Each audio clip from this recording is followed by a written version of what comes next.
Bonjour. Genshin Impact est un jeu avec un bon paquet de personnages qui ont chacun leur fonction. Dans cette vidéo, je vais me pencher sur les shielders, spécifier leur intérêt dans le jeu et leur rôle qu'ils ont dans l'équipe. On va commencer par le Zong. Avec le Zong, c'est sa compétence élémentaire qui génère un bouclier. En plus de générer un bouclier, il crée un pilier qui fait des dégâts aux ennemis à proximité.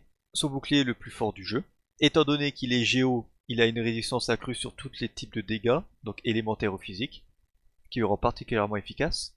Il a un temps de recharge de 12 secondes pour une durée de bouclier de 20, autant dire que vous serez tout le temps sous bouclier. Et sinon, c'est un relativement bon porteur du set de millilitres, puisque sa compétence fait des dégâts et applique régulièrement le passif du set. Il est principalement utilisé dans une équipe où le DPS est sensible aux interruptions, comme par exemple Ganyu ou Yoimiya, ou alors avec un personnage qui n'a pas envie de se faire soigner, comme Utao. Sinon, il fonctionne à peu près avec toutes les autres équipes, puisque le Géo gêne peu les réactions élémentaires des autres personnages de la team. Sinon, pour Noël, qui est aussi un personnage Géo Shielder, elle sera jouée pour la même raison que Zhongli, c'est-à-dire son bouclier Géo qui est très résistant. La particularité de Noël, c'est que elle fait pas que ça, elle peut aussi healer quand elle a déployé son bouclier, ce qui fait d'elle un personnage de soutien healer, et qui peut faire aussi DPS à partir de sa C6, donc elle remplit 3 rôles, donc elle est parfaite. Seul bémol, elle a un temps de recharge de 24 secondes sur son bouclier pour une durée de 12. Donc vous serez pendant un bon moment sans bouclier. Vous pouvez limiter Noël à juste un rôle de shieldeuse, mais c'est un peu dommage pour le potentiel du personnage. L'avantage c'est que son bouclier génère très peu d'attaques géo et du coup ne gêne pas les réactions des autres personnages. Et elle est facile à build puisque c'est scalée sur la défense, une stat que personne ne veut, donc vous mettez toutes les stats défensives que vous pouvez et hop vous avez un personnage avec un beau bouclier pour un coût très bas. En personnage shielder, mais cette fois-ci pyro, nous avons Thomas. Thomas a son bouclier sur sa compétence élémentaire en fonction de ses PV max. Petit bémol, son bouclier dure 8 secondes pour un temps de recharge de 15, donc ça vous laisse pendant un petit moment sans shield.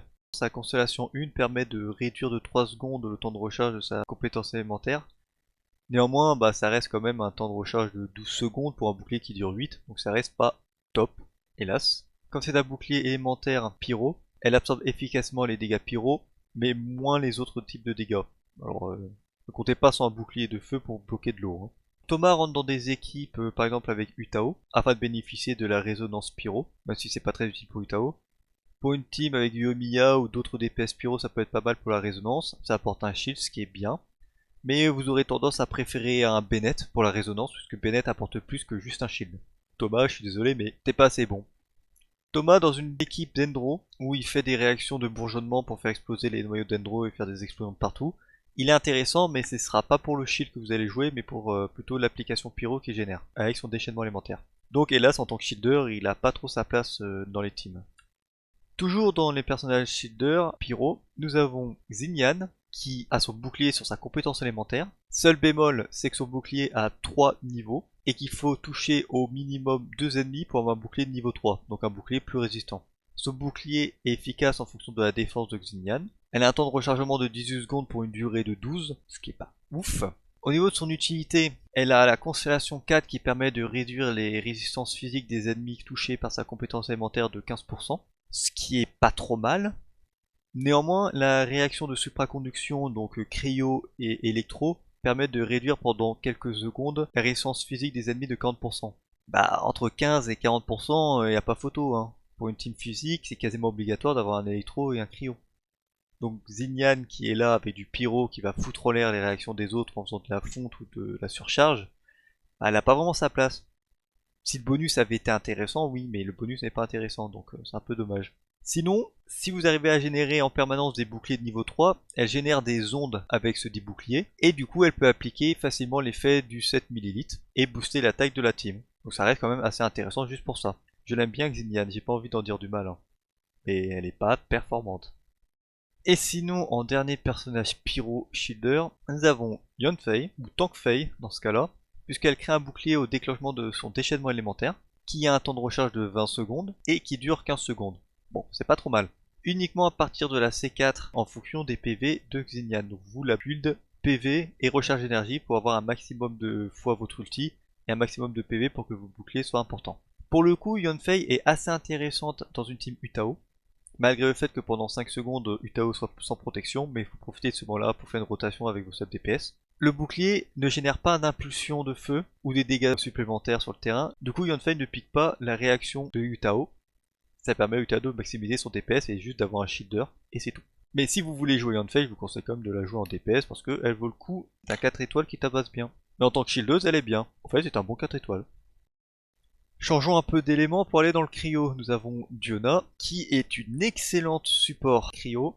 C'est une très bonne batterie. Elle génère beaucoup de particules pour son équipe. Elle a un bouclier qui a un scaling sur ses PV max. Donc vous build PV, c'est pas très compliqué. Elle a un temps de recharge de 15 secondes pour une durée de... Ça dépend si vous touchez beaucoup de griffes. Puisque en effet, son bouclier envoie des griffes en avant. Plus de griffes touchent les ennemis, plus votre bouclier durera longtemps. Donc vous serez à un moment donné sans bouclier avant les 15 secondes de recharge. Mais elle n'a pas que ça pour elle. Son ulti soigne. Du coup, elle a de la protection, du soin et une bonne génération de particules élémentaires. Ce qui fait d'elle un super support. C'est génial. Je l'ai C1 et elle tourne très bien, donc je vous la conseille vraiment. Elle rentre dans des teams, par exemple, de supraconduction avec Eula ou Razor, ou alors en team gel. Mais si vous trouvez que Diona c'est un peu trop support à votre goût, et ben vous avez Layla, qui est un personnage qui est sorti assez récemment, qui a une compétence élémentaire, qui génère un bouclier un peu comme Diona, mais celui-ci tire des projectiles après avoir été créé. Le bouclier est en fonction des PV max de Layla, a un temps de recharge de 12 secondes et une durée de 12 secondes. Donc si vous gérez bien, vous avez tout le temps votre bouclier équipé. Puisque la compétence envoie des petites étoiles filantes, cela permet d'appliquer le passif du set millélite et permet d'appliquer l'élément cryo sur l'ennemi afin de faciliter des réactions selon où vous la jouez. Par exemple en team gel, elle peut le faire. En team supraconduction, si vous voulez plus de dégâts et que vous n'avez pas besoin d'une Diona pour heal. Elle peut rentrer dans une team fonte à partir de sa C6. Elle va augmenter la cadence de tir de ses étoiles filantes avec son déchaînement élémentaire et sa compétence élémentaire. Ce qui fait que vous pourrez appliquer l'élément cryo plus fréquemment et pouvoir faire des réactions de fonte. Et sinon, avec sa C4, elle peut booster les dégâts des alliés en fonction de ses PV max quand les étoiles du bouclier touchent un ennemi. Donc elle sert de buffeuse et d'applicatrice cryo ainsi que de faire de petits dégâts dans une composition d'équipe. C'est une sorte de remplacement à Diona, mais orienté dégâts. Par contre, elle génère beaucoup moins de particules pour l'équipe, alors c'est une moins bonne batterie. C'est selon ce que vous voulez et ce que vous recherchez.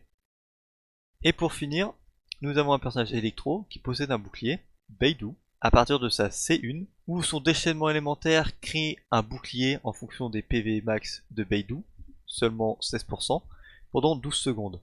Pourquoi je vous conseille pas du tout de jouer Beidou pour son bouclier?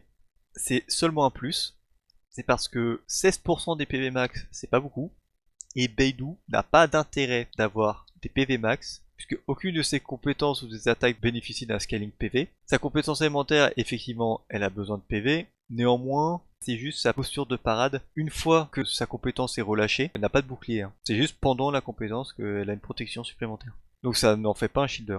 Seulement sa constellation 1, mais elle n'est pas intéressante. Donc j'espère que cette petite présentation rapide permet de vous guider sur le rôle et le placement dans les équipes de votre personnage. Si j'ai pas trop la flemme, j'essaierai de vous faire une présentation de healer. Ah, c'est tout ce que j'avais à dire. Ciao!